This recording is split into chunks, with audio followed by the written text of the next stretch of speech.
Assalamualaikum warahmatullahi wabarakatuh. Kami dari kelompok 6 ingin menyampaikan materi yang berjudul Kewarganegaraan Indonesia. Sebelumnya, perkenalkan saya Wulandari dengan NIM 22030401. Saya Susi Violita dengan NIM 22030454. Saya Sofia Putri Salsabila dengan NIM 22030405. Saya Harlan Dwi Kusuma dengan NIM 22030410. Materi kewarganegaraan dapat dikatakan sebagai kajian pokok dari bidang studi pendidikan kewarganegaraan, atau dalam istilah asingnya dikenal dengan nama Civic Education atau Citizenship Education. Pendidikan kewarganegaraan berakar pada pokok ilmu kewarganegaraan atau civics, yakni studi sebagai bagian dari ilmu politik yang secara khusus mengkaji hakikat, peran, hak dan kewajiban warga negara dan warga kaitannya dengan komunitas, menurut Numan Sumantri 2001. Pada kegiatan belajar ini, Anda akan diajak mendalami kembali konsep warga negara, kewarganegaraan, dan kependudukan warga yang ada di Indonesia. Pemahaman akan konsep warga negara dan kewarganegaraan akan menyadarkan kembali bahwa kita sekarang ini dalam kategori warga negara dan memiliki hubungan dengan negara sebagai komunitas. Pemahaman akan masalah kewarganegaraan akan melatih kepekaan dan keterlibatan aktif kita sebagai warga negara dalam berkontribusi bagi kehidupan publik. Pemahaman tentang kependudukan akan memberikan kesadaran kepada kita perihal pentingnya menjadi penduduk Indonesia yang memiliki dokumen kependudukan. Setelah melakukan pembelajaran ini, Anda sebagai salon sarjana dan profesional diharapkan mampu menjelaskan konsep kewarganegaraan Indonesia dan bentuk-bentuk partisipasi warga negara dalam kehidupan bernegara, dengan menunjukkan sikap kritis, bertanggung jawab, dan berorientasi pada kepentingan publik. Guna mendalami lebih lanjut, marilah kita mengikuti pembelajaran ini di kegiatan belajar KB 6 ini. Marilah kita masuk ke materi pembelajaran. Yang pertama, konsep warga negara dan kewarganegaraan. Warga negara, masih ingatkah Anda tentang unsur-unsur terbentuknya negara sebagai organisasi? Ya, unsur-unsur negara adalah rakyat, wilayah, dan pemerintah. Salah satu unsur negara adalah rakyat. Rakyat yang tinggal di wilayah negara menjadi penduduk negara yang bersangkutan. Warga negara adalah bagian dari penduduk suatu negara. Kata warga artinya anggota. Jadi, warga negara berarti anggota dari komunitas yang bernama negara. Warga negara sebagai terjemahan dari citizen atau bahasa Inggrisnya yang artinya anggota dari suatu komunitas yang membentuk negara itu sendiri. Sebenarnya, kata citizen dalam sejarah perkembangan awal diartikan sebagai warga kota, merujuk pada pengalaman Eropa abad pertengahan, di mana kota-kota tumbuh sebelum lahirnya negara bangsa. Orang-orang sebagai anggota dari komunitas kota tersebut dinamakan citizen. Mari kita simak definisi citizen dalam Merriam-Webster Dictionary yang menguraikan pada citizen dalam beberapa pengertian. Citizen yang pertama, a member of a state. Yang kedua, inhabitant of a city or town. Yang ketiga, a native or naturalized person who owes allegiance to a government and is entitled to protection from it. Yang keempat, a civilian as distinguished from a specialist servant of the state. Merujuk pada definisi pertama, citizen berarti anggota dari sebuah negara. Pada masa Eropa, pada abad pertengahan, citizen diartikan sebagai penduduk suatu kota, sebab komunitas pada saat itu umumnya berbentuk town, city, districts, boroughs, atau village. Definisi kedua, untuk menjadi anggota sebuah negara, seseorang perlu memenuhi syarat tertentu untuk dapat diakui atau diterima menjadi anggota dari negara yang dimaksud. Apabila seseorang telah menjadi anggota, maka ia dapat berkontribusi sebagai bentuk keterikatan dan kesetiaannya pada negara, dan sebaliknya, negara berkewajiban memberikan perlindungan kepadanya. Definisi ketiga, warga negara perlu dibedakan dengan mereka yang bukan warga negara, misalnya denizen atau alien, yang dapat diartikan sebagai orang asing. Orang asing dapat menjadi warga suatu negara dengan cara naturalisasi atau pewarganegaraan. Jauh pada masa Yunani kuno, istilah citizen merujuk pada mereka yang berpartisipasi dalam ruang publik. Warga negara saat itu dibedakan dari mereka yang tidak termasuk warga kota, yakni para budak, pelayan, anak-anak, dan wanita. Definisi keempat. Salah satu negara kota atau polis di Yunani kuno adalah Athena. Mereka menyebut dirinya polites atau warga polis. Yang termasuk polis hanyalah laki-laki dewasa yang berpartisipasi di ruang publik, menurut Winarno 2018. Demikianlah beberapa pengertian tentang warga negara yang bermula dari istilah Inggris citizen. Dewasa ini selain istilah denizen dan citizen, kita mengenal pula istilah netizen. Bahkan kita sekarang adalah citizen yang juga bisa menjadi netizen. Apakah itu netizen? Silakan Anda telusuri dari berbagai sumber termasuk dari sumber online. Baik, selanjutnya dalam menentukan kewarganegaraan ini dikenal ada dua asas umum. Yang pertama itu ada asas kewarganegaraan kelahiran. Dikenal ada dua asas, yaitu asas ius soli dan asas ius sanguinis. Ius artinya hukum atau adil. Soli berasal dari kata solum artinya negeri atau tanah. Sedangkan sanguinis berasal dari kata sanguis artinya darah. Asas ius soli menyatakan bahwa kewarganegaraan seseorang ditentukan dari tempat di mana orang tersebut dilahirkan. Sedangkan asas ius sanguinis menyatakan bahwa kewarganegaraan seseorang ditentukan berdasarkan keturunan atau pertalian darah dari orang tersebut. Jadi, asas ius soli dan asas ius sanguinis dianggap sebagai asas yang utama dalam menentukan status hukum kewarganegaraan. Selanjutnya yang kedua itu asas kewarganegaraan berdasarkan perkawinan. Mencakup asas kesatuan atau persamaan hukum dan asas persamaan derajat. Asas persamaan hukum berasumsikan bahwa suami istri adalah ikatan yang tidak terpisahkan. Berdasarkan asas ini, status kewarganegaraan suami istri diupayakan sama. Asas persamaan derajat didasarkan asumsi bahwa suatu perkawinan tidak menyebabkan perubahan status kewarganegaraan suami dan istri. Keduanya tetap memiliki hak yang sama untuk menentukan sendiri kewarganegaraannya. Mereka boleh berbeda kewarganegaraan seperti ketika belum menikah.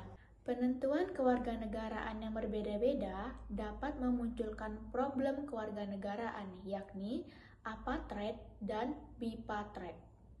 Apartheid adalah istilah untuk orang-orang yang tidak memiliki kewarganegaraan, sedangkan bipartheid adalah istilah untuk orang yang memiliki kewarganegaraan rangkap dua, bahkan dapat muncul multipartheid, yaitu istilah untuk orang yang memiliki kewarganegaraan banyak atau lebih dari dua.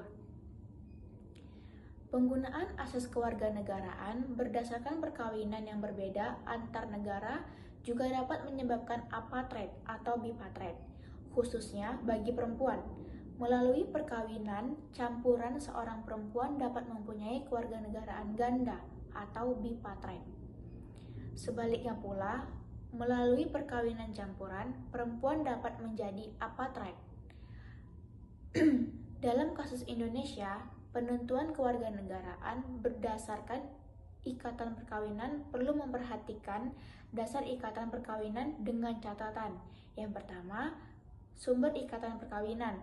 Yang kedua, penentuan atas sah atau tidaknya suatu perkawinan campuran. Menurut Hukum Kewarganegaraan Indonesia, yakni Undang-Undang Nomor 12 Tahun 2006 tentang Kewarganegaraan Republik Indonesia, Indonesia menganut asas kewarganegaraan ius sanguinis, asas kewarganegaraan ius soli secara terbatas, asas kewarganegaraan tunggal, dan asas kewarganegaraan ganda terbatas. Anak berkewarganegaraan ganda atau ABG harus memilih kewarganegaraan Indonesia atau kewarganegaraan asing. dari salah satu orang tuanya pada usia 18 tahun hingga 21 tahun atau sudah menikah. Apabila hingga 21 tahun ke atas anak berkewarganegaraan ganda tidak memilih, maka ia dinyatakan sebagai orang asing. Selanjutnya C. Penduduk.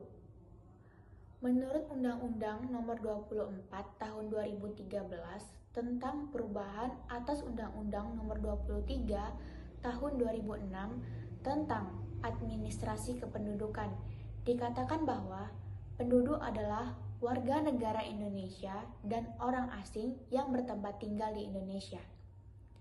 Dengan demikian, bertempat tinggal menjadi penanda bahwa seseorang dapat menjadi penduduk atau bukan penduduk.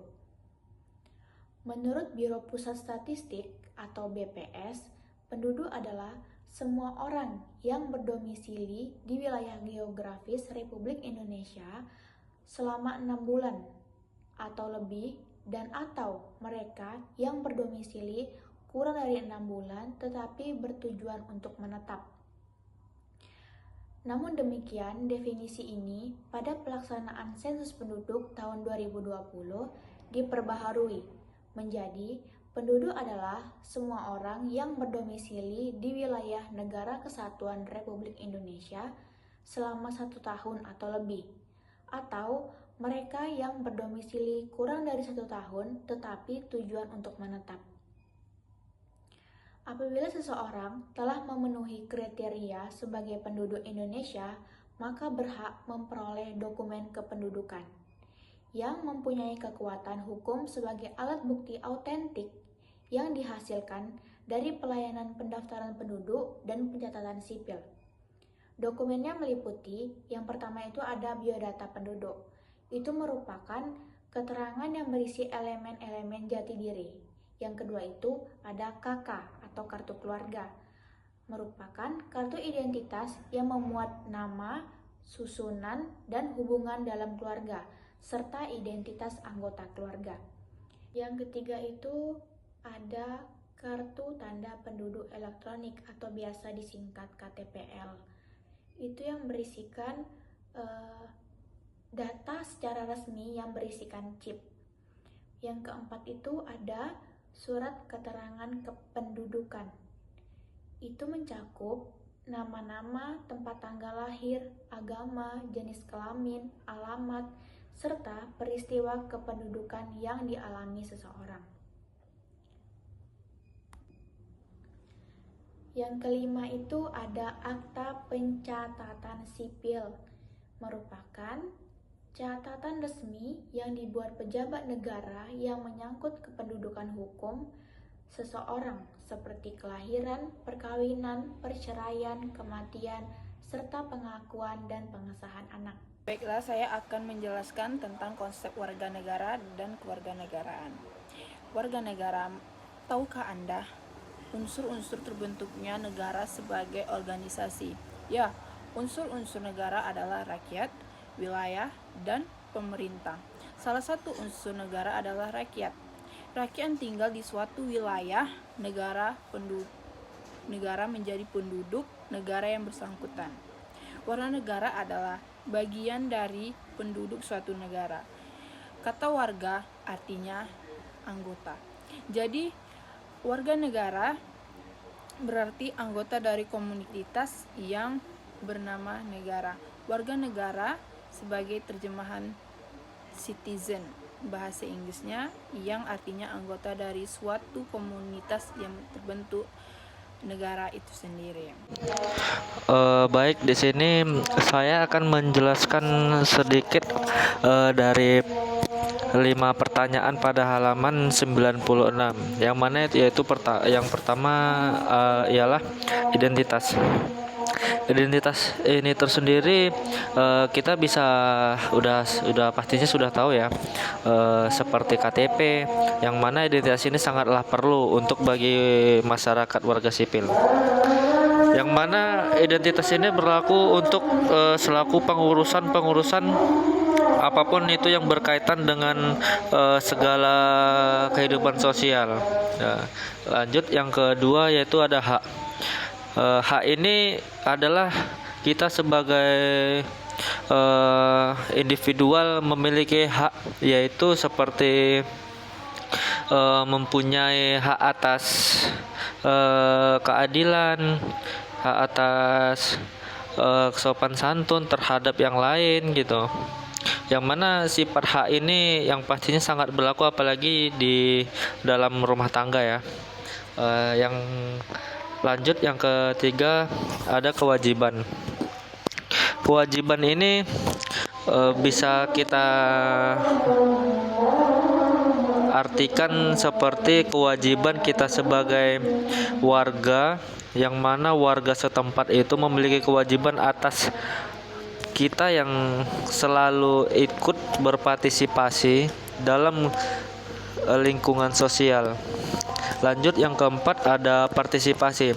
Nah, yang mana partisipasi ini kita tuh selalu mendukung apa yang ada di sekitaran kita, yang sepertinya ada gotong royong, ada kerja bakti, atau ada penanggulan di daerah kita masing-masing gitu. Nah, untuk yang kelima ini penerimaan nilai bersama, yang mana penerimaan nilai bersama ini bisa kita masukkan ke kategori yaitu kita memahami norma-norma nilai-nilai yang mana bersifatnya itu sangat sensitif, seperti kita selalu menjaga nilai kesopanan santun terhadap orang yang lebih tua, atau kita bisa menghargai sesama, atau kita menghargai yang jauh lebih tua dari kita, atau kita bisa menjaga lisan kita terhadap yang lebih tua gitu. Mungkin dari 5 pertanyaan tersebut sudah saya jawab. Sebelumnya kami mohon maaf apabila ada sedikit penyampaian kami yang ada kurangnya ataupun salah dalam penjabaran kata. Kami selaku kelompok 6 mengucapkan mohon maaf. Baiklah, demikian hasil dari statement kelompok 6 kami. Saya undur diri. Terima kasih. Wassalamualaikum warahmatullahi wabarakatuh.